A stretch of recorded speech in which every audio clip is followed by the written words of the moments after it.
الرحمن الرحیم یا علی مدد جس میں بھی وصفیں زیادہ ہوتی ہیں اس کو اس نام سے اس القاب سے پکارا جاتا ہے۔ مثلا ایک شخص سخی بھی ہو، حاجی بھی ہو اور ساتھ ساتھ فیصلے کرنے والا قاضی بھی ہو تو آپ کیا کہیں گے؟ سخی الحاج قاضی عبدالرشید۔ اسی طرح اللہ کی جتنے بھی اسم صفاتی ہیں وہ ساری صفتیں مولا علی میں پائی جاتی ہیں۔ علی تو علی ہے، ان اسموں کا اطلاق مخلوق پہ بھی جائز ہے۔ جو صفت جس انسان میں پائی جاتی ہے اس اعتبار سے اس کو اس نام سے پکارا جاتا ہے۔ ایک شخص میں کرم ہے، ایک شخص کے پاس فن ہے، ایک شخص کے پاس علم ہے، ایک شخص کے پاس ایمان ہے تو ہم اس کو اس صفت سے پکارتے ہیں۔ اس میں نہ غلو ہے نہ شرک ہے۔ جو انسان تھوڑا کس پہ رحم کھائے، ترس کھائے، دنیا اس کو کریم کہتی ہے۔ جو دو حرف جانے دنیا اس کو عالم کہتی ہے۔ جو تھوڑا سا فن جانے دنیا اس کو مصور کہتی ہے۔ جو تھوڑا ایمان رکھے دنیا اس کو مومن کہتی ہے۔ بھائی یہ سارے اللہ کے اسم صفاتی ہیں جو ہم مخلوق پہ بول رہے ہیں۔ اسی طرح علی کو رب، رازق، خالق کہنا شرک نہیں ہے۔ اگر یہ شرک ہے تو سب سے بڑا مشرک تو ہے۔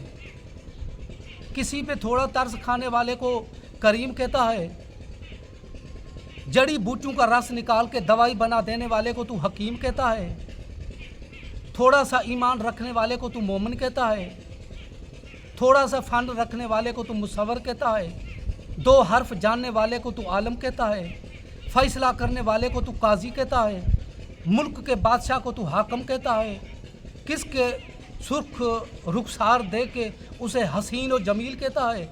بھائی یہ سارے اللہ کے نام ہیں جو تم مخلوق میں بول رہا ہے، یہ سارے اللہ کے اسم صفاتی ہیں۔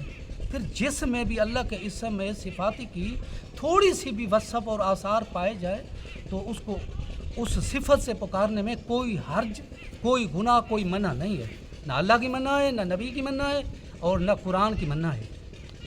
اگر کسی میں اللہ کی دو صفتیں پائی جائیں اس کو دو صفتوں سے پکار سکتے ہو۔ جیسے یوسف نبی نے کہا کہ میں حفیظ بھی ہوں، میں علیم بھی ہوں۔ اگر کسی میں ساری صفتیں پائی جائیں اس کے سارے صفتوں سے پکار سکتے ہو۔ اے توحید پرستوں میں سوال پوچھتا ہوں، وہ کون سی اللہ کی صفت ہے جو علی میں پائی نہ جاتی ہو؟ وہ کون سی صفت ہے جس کی وصف، جس کی خوبی میرے مولا میں موجود نہ ہو؟ علی خالق بھی ہے، علی رب بھی ہے، علی رحمان بھی ہے، علی قادر بھی ہے، علی کریم بھی ہے، علی قدیم بھی ہے، علی اول، علی آخر، علی ظاہر، علی باطن، علی جل جلالہ بھی ہے۔ اللہ کے صفاتی اسم کے جس میں بھی تھوڑی صفت پائی جائے اس کو اس صفت سے پکارا جاتا ہے۔ اس میں کوئی بھی حرج اور کوئی بھی منع اور کوئی بھی روک ٹوک نہیں ہے۔ اب قرآن پڑھیے، سورہ یاسین کی آیت نمبر 39۔ 6 ماہ کی کھجور کی سوکھی ہوئی شاخ کو قرآن پاک میں قدیم کہا گیا ہے۔ حتی عاد کل ارجون القدیم۔ کھجور کی سوکھی ہوئی شاخ کو قرآن پاک میں قدیم کہا گیا ہے۔ کیا کھجور کی شاخ اللہ بن گئی؟ نہیں۔ پھر چلیے سورہ یوسف میں آیت نمبر 55 میں یوسف دعویٰ کرتا ہے، انی حفیظ علیم، میں حفیظ بھی ہوں، میں علیم بھی ہوں۔ کیا یوسف اللہ بن گیا؟ نہیں، کیونکہ یہ دونوں اللہ کے اسم صفاتی حفیظ اور علیم۔ یوسف کہتا ہے کہ میں حفیظ بھی ہوں، میں علیم بھی ہوں۔ یوسف اللہ تو نہیں بن گئے۔ پھر آئیے سورہ عمران کی آیت نمبر 49 میں عیسیٰ مسیح دعویٰ کرتا ہے، میں حی بھی ہوں، میں خالق بھی ہوں۔ حی کی معنی ہے کہ مردوں کو زندہ کرنے والا۔ عیسیٰ کہتا ہے میں حی ہوں، میں خالق ہوں، میں مردوں کو زندہ کرتا ہوں، میں پرندہ خلق کرتا ہوں۔ عیسیٰ اللہ تو نہیں بن گئے۔ اسی طرح آئیے پھر سورہ یوسف کی آیت نمبر 23 میں یوسف زلیخا سے مخاطب ہو کے کہتا ہے، معاذ اللہ انہ ربی احسن مثوایا، اے زلیخا میں کیسے خیانت کروں، تیرا شوہر میرا رب ہے۔ یوسف جیسا نبی عزیز مصر کو رب کہہ رہا ہے کیونکہ وہ اس کو کچھ کھلاتا تھا کچھ دن۔ عزیز مصر اللہ تو نہیں بن گئے، یوسف جیسا نبی اس کو رب کہہ رہا ہے۔ یہ سارے اللہ کے اسم صفاتی ہیں۔ مخلوق میں اگر اس کی صفت پائی جائے تو اس پہ بولا جاتا ہے۔ تمہیں مبالغہ علی کی فضیلت میں نظر آتا ہے، تمہیں دشمنی علی سے ہے۔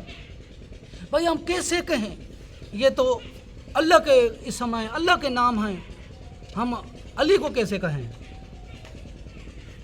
مولویوں کی میرے اوپر تہمت ہے کہ یہ بندے کو اللہ کہتا ہے۔ میں کہتا ہوں تم سارے کے سارے اللہ کو بندہ کہتے ہو۔ یہ جو تم اللہ کے بارے میں بیان کرتے ہو، فضیلتیں صفتیں بیان کرتے ہو، یہ بندوں کی صفتیں ہیں، اللہ کی نہیں ہے۔ قرآن پاک کی سورہ صافات کو پڑھنا، اس کو قرآن میں نے تو نہیں لکھا ہے، میرے مشورے سے تو نہیں نازل ہوئی ہے۔ اللہ کہتا ہے کہ سبحان ربک رب العزت اما یصفون، پاک ہے تیرا رب جو عزت کا رب ہے وصف بیان کرنے والے کی وصف سے۔ اللہ کہتا ہے جو تم میری وصف بیان کر رہے ہو، جو میری تعریف کر رہے ہو، میں اس سے کہیں آگے ہوں۔ اللہ تو وصفوں سے آگے ہے، صفتوں سے آگے ہے۔ میں نے کسی مولوی سے پوچھا کہ اللہ کیا ہے، اللہ کی فضیلت بیان کرو۔ اس نے کہا کہ وہ خالق ہے، وہ رب ہے، وہ رحمان ہے، وہ قادر ہے، وہ قدیر ہے۔ دھوکہ دیتے ہو ہمیں، بندوں کی صفتیں بیان کر کے، مخلوق کی صفتیں بیان کر کے ہمیں کہتے ہو اس کو اللہ مان۔ میں اس کو اللہ مانتا ہوں جس کو علی جھکتا ہے، میں اس کو اللہ مانتا ہوں جس کو بطول سجدہ کرتی ہے، میں اس کو اللہ مانتا ہوں جس کا حسین شکر کرتا ہے۔